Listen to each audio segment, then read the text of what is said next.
আসসালামু আলাইকুম প্রাণপ্রিয় শিক্ষার্থীরা, আশা করি অনেক অনেক ভালো আছো। চলে এসেছি তোমাদের এইচএসসি ইংলিশ ফার্স্ট পেপারের রিয়ারেঞ্জের সাজেশন এবং টেকনিক নিয়ে। আমি তোমাদের সবার উদ্দেশ্যে বলতে চাই, ইংলিশ ফার্স্ট পেপারে A+ পেতে হলে রিয়ারেঞ্জে মার্ক তোলা অনেক অনেক বেশি ইম্পর্টেন্ট। সো রিয়ারেঞ্জে ভালো করার জন্য দুটো কথা মনে রাখবা। প্রথম কথা হলো, রিয়ারেঞ্জ যখন পড়বা কমপ্লিটিং স্টোরি একসাথে পড়বা, তাহলে তোমার রিয়ারেঞ্জও হয়ে যাবে, কমপ্লিটিং স্টোরি হয়ে যাবে। আর দ্বিতীয় কথা হচ্ছে, যত পারো রিয়ারেঞ্জ প্র্যাকটিস করো, যত পারো রিয়ারেঞ্জের ঘটনাগুলো, রিয়ারেঞ্জের স্টোরিগুলো সেগুলো ভালোভাবে মাথায় রাখো। এখানে মুখস্থ করতে হবে এরকম না, তুমি জাস্ট হচ্ছে কয়েকবার পড়ে যাও আর মাথার ভেতরে ঘটনা বা গল্পগুলো শেয়ার করো। ওকে, সো আমি তোমাদেরকে নিয়ে যাচ্ছি মূল আলোচনায়। দেখো, আমি শুরুতেই তোমাদেরকে যে বিষয়টা দেখাতে চাই সেটা হলো যে আমরা উত্তর কিভাবে লিখবো। রিয়ারেঞ্জ পারলেই, পড়লেই অথবা সাজেশন মুখস্থ করে গেলেই হবে না। তোমাকে অবশ্যই অবশ্যই যে কাজটা করতে হবে সেটা হলো কিভাবে উপস্থাপন করবা।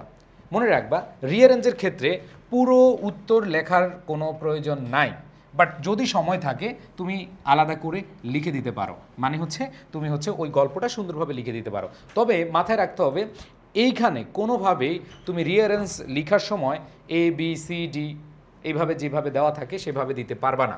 ওকে, সো আমি একটু তোমাদেরকে দেখাচ্ছি কীভাবে উত্তর করবা। প্রথম কথা হচ্ছে, যদি সময় থাকে তুমি আনসার করার পরে যদি সময় থাকে তুমি হচ্ছে এইভাবে লিখবা, মানে হচ্ছে প্যাসেজ আকারে লিখবা, কোনোভাবেই পয়েন্ট আকারে লিখবা না। মানে হচ্ছে তুমি এইভাবে পয়েন্ট আকারে লিখতে পারবা না। এই যে আমি ক্রস দিয়েছি, মানে হচ্ছে ধরো এইভাবে প্রথম লাইনটা লিখলা, এরপরে দ্বিতীয় লাইনটা লিখলা, এরপরে তৃতীয় লাইনটা লিখলা, এভাবে লিখা যাবে না। মানে আলাদা আলাদা করে লিখবা না, তুমি হচ্ছে যে একবার প্যাসেজ আকারে লিখবা। এরপরে খেয়াল করে দেখো, তোমাদের উদ্দেশ্যে বলি উত্তর কিভাবে লিখবা, কয়টা টাইপে তুমি লিখতে পারো। আমি তোমাদেরকে এখানে দেখাবো 3টা টাইপে তুমি হচ্ছে উত্তর দিতে পারবা। সো আমি যেহেতু শুরুতে তোমাদেরকে টেকনিক বা হচ্ছে কিভাবে লিখবে এটা শেখাচ্ছি, এরপরে তোমাদেরকে PDF দিব এবং সাজেশন দিব। আমি আবার বলছি যে সাজেশনে 100% কমন সব বোর্ডে পড়বে না, বাট ম্যাক্সিমাম বোর্ডেই ইনশাল্লাহ কমন পড়বে। কারণ এই কথাগুলো বললে হয় কি, এটা তোমাদের একবারে 100% আমার উপরে ভরসা করে ফেলো। মনে রাখবা, ভরসা সবসময় আল্লাহর উপরে করবা। আমরা তো জাস্ট হচ্ছে উসিলা, আমরা জাস্ট হচ্ছে তোমাদের গাইডলাইন দিচ্ছি, তোমাদের নির্দেশনা দিচ্ছি, আর কিছু না। সো এগুলো মাথায় রাখতে হবে। আমরা অনেকেই যারা টিচিং প্রফেশনে বা অনলাইনে পড়াই, আমরা হচ্ছে এই জিনিসগুলো মানতে চাই না। 100% কমন পড়বে, তোমাদেরকে ভ্রান্ত পথে পরিচালিত করার জন্য আমরা বিভিন্নভাবে বলি, বাট এটা করা ঠিক হবে না। সো আমি তোমাদের বলি, ভাইয়া তোমরা যে কাজটা করবা, কখনোই কোনো টিচার বা কোনো সাজেশনের উপরে 100% কী হবে না, একবার নির্ভর করবা না।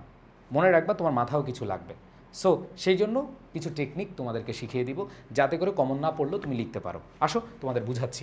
তাহলে ধরনের টাইপ 1 কীভাবে আসলে তোমরা অ্যান্সার করতে পারো। তোমরা চাইলে 1 2 3 4 এইভাবে তুমি হচ্ছে যে ধরো CDIGJEA এভাবে তোমরা লিখতে পারো। এরপরে তুমি সময় পেলে, আবার বলছি, সময় পেলে তুমি প্যাসেজটা লিখতে পারো। সময় পেলে মানে সময় পেলে লিখবা, নাহলে লেখার দরকার নেই যদি তোমার হাতে সময় থাকে। আবার অনেকে বলে, ভাইয়া আমি একটু আগে ভাগে বেরিয়ে যাব না। যদি তোমার সময় থাকে তুমি 100% কি এটা লেখার চেষ্টা করবা। এরপর দেখো ধরন 2, মানে হচ্ছে 2 নাম্বার টাইপ। তুমি চাইলে এখানে জাস্ট হচ্ছে যে আমাদের ABCDEFG যেগুলো আছে, সো অ্যালফাবেটিক্যালি তুমি চাইলে এইভাবে লিখতে পারো। সো এখানে দেখো এইভাবে লিখে এরপরে সময় থাকলে তুমি প্যাসেজটা লিখতে পারো, সময় নাই লেখার দরকার নেই। এরপরে ধরন 3, তুমি চাইলে রোমান চিহ্ন, যদি দেখো রোমান চিহ্ন দেওয়া আছে, রোমান চিহ্ন যদি থাকে তাহলে রোমান চিহ্ন এইভাবে লিখে দিবা। রোমান চিহ্নের ক্ষেত্রে একটু ব্র্যাকেট ইউজ করবে। তো কোয়েশ্চেনটা কি রোমান চিহ্ন আসতেছে নাকি হচ্ছে ABCD আসে, তুমি হচ্ছে প্রশ্ন দেখলে বুঝতে পারবে। তো এই 3টা টাইপে আমরা হচ্ছে কি করতে পারি। সো এই 3টা টাইপে আমরা উত্তর করতে পারি। আমরা উত্তরগুলো এভাবে লেখার চেষ্টা করব। এখন আসো আমি তোমাদেরকে টেকনিক বুঝাবো যে আসলে কী ধরনের তোমাদের রিয়ারেঞ্জ আসে। কমন পড়লে তো ভালো, আমি যে PDFটা দিব তোমরা PDFটা পেয়ে যাবা। এই PDF থেকে কমন পড়লে তো ভালো, আর যদি কমন না পড়ে তাহলে তোমাদের কি করতে হবে, তোমাদেরকে কমন না পড়লে কিছু টেকনিক ফলো করতে হবে। দেখো, তোমাদের 4 ধরনের বা 4 টাইপস কি আসে রিয়ারেঞ্জ আসে। একটা হচ্ছে বায়োগ্রাফি টাইপ, মানে হচ্ছে ব্যক্তি জীবনমূলক। একটা হচ্ছে মোরাল স্টোরি টাইপ, যেটা হচ্ছে নৈতিকতার গল্প থাকে। এরপর দেখো টপিক টাইপ, যে কোনো টপিক, বিশেষ করে হচ্ছে ধরো হরতাল, তারপর হচ্ছে ডাউরি সিস্টেম, যে কোনো টপিক দিয়ে আসতে পারে। এরপরে দেখো রিসেন্ট ইভেন্ট, যে কোনো রিসেন্ট, যেমন আমরা যদি এই বছর রিসেন্ট ইভেন্ট বলি ইন্টারিম গভর্নমেন্ট দিয়েও আসতে পারে। আবার দেখো যদি রিসেন্ট বলি জুলাই প্রোটেস্ট, এগুলো তোমরা মানে রিসেন্টগুলো আসলে সহজ, কারণ কোন ঘটনার পরে কোনটা হয়েছে এটা আমরা মোটামুটি কোনো না কোনোভাবে শুনতে পারি, আর ফেসবুকের কল্যাণে সব কিছু শোনা যায়। ঠিক আছে, ওকে। সো এই টাইপগুলো আমরা ভালোভাবে শেখার চেষ্টা করবো। আসো তোমাদেরকে এখন আমি দেখাবো হচ্ছে পিডিএফটা দেখিয়ে তোমাদেরকে বুঝাবো যে আসলে আমাদের কি করতে হবে। আসলে তুমি PDFটা কীভাবে পড়বে সেটাই আমি এখন দেখাবো। ওকে, আসো PDFটা রিয়ারেঞ্জ সাজেশন এবং টেকনিক। সো আমি তোমাদের বললাম যে 4 ক্যাটাগরির আমাদের রিয়ারেঞ্জ আসতে পারে। সেটা হলো একটা হচ্ছে ব্যক্তি জীবন, একটা হচ্ছে নৈতিকতামূলক, আর একটা হচ্ছে বিভিন্ন বিষয়, আর একটা হচ্ছে বর্তমান ঘটনা বা রিসেন্ট। ওকে, সো এখানে তোমরা যদি বায়োগ্রাফি টাইপ হয়, মানে হচ্ছে যদি ব্যক্তি জীবনমূলক হয়, তাহলে তুমি হচ্ছে এই স্ট্রাকচার অথবা এই টেকনিকটা ফলো করতে পারো। স্ট্রাকচারটি কি? প্রথমে হচ্ছে নাম উপাধি, এরপর হচ্ছে জন্মগ্রহণ, ফ্যামিলি ইনফরমেশন, চাইল্ডহুড অথবা এডুকেশন রিলেটেড, ক্যারিয়ার রিলেটেড। এটা একবারে ছোটোবেলায় আমরা যদি ছোটোবেলার আমাদের কথা চিন্তা করি, আমরা সবাই হচ্ছে জন্মগ্রহণ করি, আমরা বাবা মার কল্যাণে আল্লাহ রাব্বুল আলামিন আমাদেরকে পৃথিবীতে পাঠান। সো এইখানে আমাদের নাম আসে এবং হচ্ছে আমাদের ডেজিগনেশন, কারণ জন্মের পরেই নাম দেয় আমাদের, তাই না? এরপর দেখো আমাদের বার্থ ডেট, যদি বার্থ ডেট থাকে, মানে আগে তো আমি আসলাম, এরপরে বার্থ ডেট, আমরা জন্ম তারিখ দেখব। এরপরে ফ্যামিলি ইনফরমেশন মানে ফ্যামিলি, বাবা মা কী করে বা এগুলো। তারপরে চাইল্ডহুড, এরপর তুমি শৈশবকাল কীভাবে কাটিয়েছো, তোমার পড়াশোনাটা কীভাবে শুরু করেছো সেটা তোমার আছে। এরপরে পড়াশোনার পরে আমরা জানি ক্যারিয়ার। আমাদের প্রত্যেকটা মানুষের জীবনে কিন্তু এভাবেই ঘটছে। এরপর দেখো লাইফ ইভেন্টস, এখানে কোনো মেমোরেবল বা প্যাথেটিক জিনিস থাকলে সেটা দিবা। তারপর হচ্ছে কন্ট্রিবিউশন, তোমার কোনো কন্ট্রিবিউশন থাকলেও আমরা এভাবেই লিখি।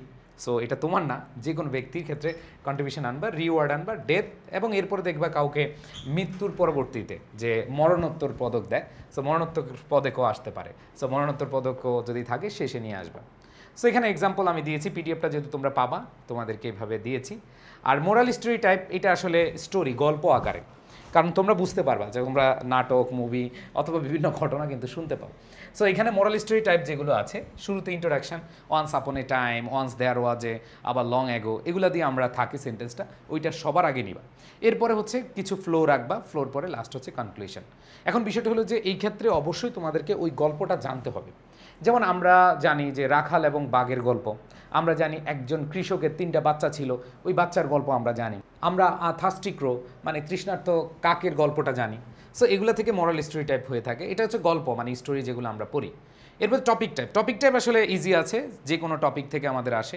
যেমন পদ্মা ব্রিজ, তো পদ্মা ব্রিজের ইন্ট্রোডাকশনটা আসবে, ঠিক আছে?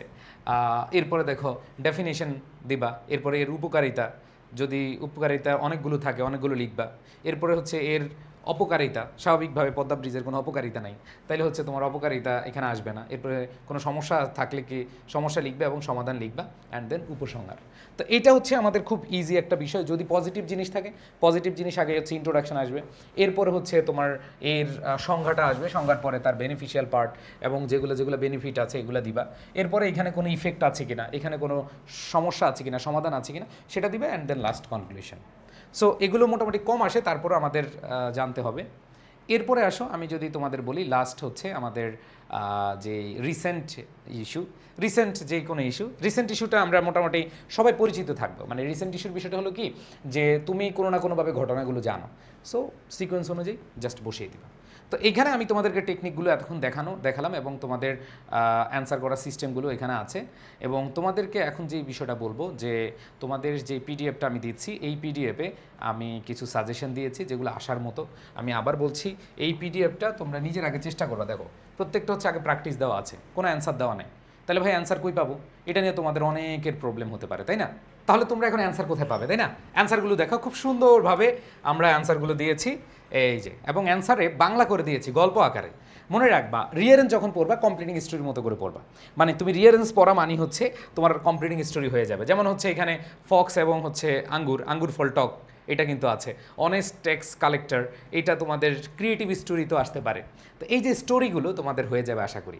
তো এই পিডিএফটা তোমরা পেয়ে যাবা আমাদের ফাইনাল সাজেশন অথবা রিভিশন গ্রুপে অথবা আই এডুকেশন গ্রুপে। তোমরা আই এডুকেশন পেজে অথবা গ্রুপে নক দিলেই তোমরা এগুলো পেয়ে যাবা।